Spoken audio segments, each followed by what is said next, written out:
Une discussion de plusieurs hommes par Skype en anglais. Mais effectivement, il y avait une discussion qui impliquait le général de l'armée libre qui nous séquestrait et un officier d'Al-Farouk.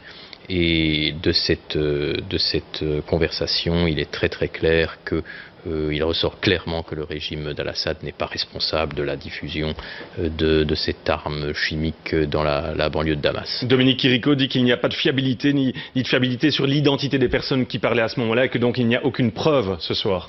Alors, bon, c'est son point de vue peut-être, je ne sais pas, je ne l'ai pas encore contacté sur ce propos. Je pense qu'il y a peut-être eu un malentendu dans la déclaration qu'il a faite, parce que nous étions ensemble au moment où nous avons entendu. Mais vous maintenez votre position? Je ne peux que témoigner de ce que j'ai entendu. Ce n'est pas le régime de Bachar el-Assad, selon vous, qui a perpétré cette attaque chimique? Selon ces officiers de la rébellion et ce qu'ils ont dit, non, ce n'est pas le régime. Ce qui aurait été d'ailleurs suicidaire de sa part. Je pense que certains États n'attendent que cela pour en découdre, pour des raisons qui sont peut-être pas toujours très claires non plus. Le régime ne pouvait pas leur faire plus beau cadeau que d'utiliser cette arme qui, de toute façon, dans la banlieue de Damas, militairement ne leur rapportait pas grand-chose en termes de gains. Brièvement, pensez-vous ce soir que la communauté internationale peut encore intervenir et soutenir l'opposition syrienne, ou cela paraît totalement impossible vu l'état de cette opposition? Alors cette opposition, elle s'est complètement délitée. En tout cas, l'armée syrienne libre, qui était composée de citoyens en révolte encadrés par des officiers laïcs et des démocrates déserteurs qui voulaient en finir avec ce régime. On ne l'a pas soutenu en son temps. Elle s'est véritablement évaporée et aujourd'hui la révolution est submergée par un banditisme structurel d'une part et d'autre part ces katibas islamistes qui également viennent de plus en plus de l'étranger, d'Afghanistan, d'Asie centrale. Je pense qu'il serait fou et suicidaire alors pour l'Occident de soutenir ces gens-là. Pierre Piccini, une question que beaucoup de téléspectateurs se posent ce soir, c'est que va faire un enseignant d'un athénée de Philippeville en Syrie à 8 reprises alors que l'État belge lui déconseille d'y aller? Alors il y a l'enseignant évidemment, professeur d'histoire, et puis il y a l'historien et le politologue qui contribuent à différents médias. Bon, j'étais par exemple au Mali ou en Syrie correspondant de The New Times ou de l'Afrique-Asie. Voilà, il y a 2 carrières et on essaye de les concilier. Certaines rumeurs vous dépeignent comme un agent des services secrets français. Ce serait possible cela? Évidemment, un agent secret en général ne le dit pas. Alors, un agent secret français qui est en train de prendre une position tout à fait contraire à celle de ceux qui sont censés le payer.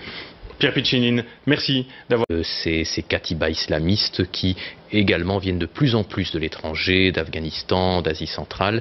Je pense qu'il serait fou et suicidaire alors pour l'Occident de soutenir ces gens-là. Pierre Piccini, une question que beaucoup de téléspectateurs se posent ce soir, c'est que va faire un enseignant d'un athénée de Philippeville en Syrie à 8 reprises alors que l'État belge lui déconseille d'y aller? Alors il y a l'enseignant évidemment, professeur d'histoire, et puis il y a des personnes qui parlaient à ce moment-là et que donc il n'y a aucune preuve ce soir. Alors, bon, c'est son point de vue peut-être, je ne sais pas, je ne l'ai pas encore contacté sur ce propos. Je pense qu'il y a peut-être eu un malentendu dans la déclaration qu'il a faite, parce que nous étions ensemble au moment où nous avons entendu. Mais vous maintenez votre position? Je ne peux que témoigner de ce que j'ai entendu. Ce n'est pas le régime de Bachar el-Assad, selon vous, qui a perpétré cette attaque chimique? Selon ces officiers de la rébellion et ce qu'ils ont dit... Une discussion de plusieurs hommes par Skype en anglais. Mais effectivement, il y avait une discussion qui impliquait le général de l'armée libre qui nous séquestrait et un officier d'Al-Farouk. Et de cette conversation, il est très très clair que il ressort clairement que le régime d'Al-Assad n'est pas responsable de la diffusion de cette arme chimique dans la banlieue de Damas. Dominique Quirico dit qu'il n'y a pas de fiabilité ni de fiabilité sur l'identité des personnes. Non, ce n'est pas le régime. Ce qui aurait été d'ailleurs suicidaire de sa part. Je pense que certains États n'attendent que cela pour en découdre, pour des raisons qui sont peut-être pas toujours très claires non plus.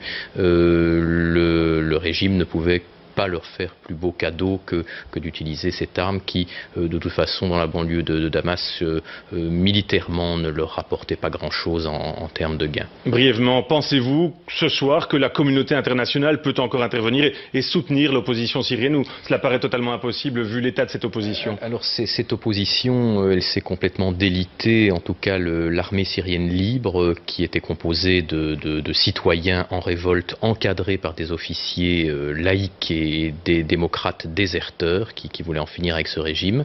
On ne l'a pas soutenue en son temps. Elle s'est véritablement évaporée et aujourd'hui la révolution est submergée par un banditisme structurel d'une part et d'autre part